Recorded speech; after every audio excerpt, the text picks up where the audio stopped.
कर्ज. हो, कर्जच.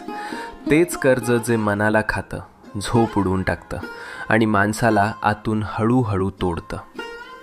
एक भक्त स्वामींकडे रोज येऊन म्हणायचा, स्वामी, माझं कर्ज कधी उतरवणार?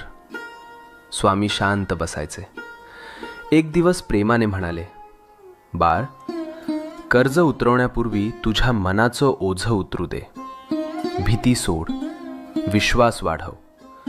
जिथं तू रोज छोटा प्रयत्न करशील तिथूनच तुझी सुटका सुरू होईल. भक्तानं तेच केलं.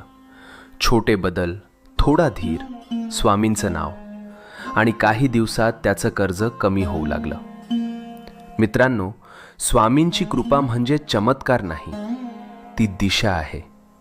आणि दिशा योग्य असेल तर कर्ज काही मोठं राहत नाही. स्वामी म्हणतात, बाळ,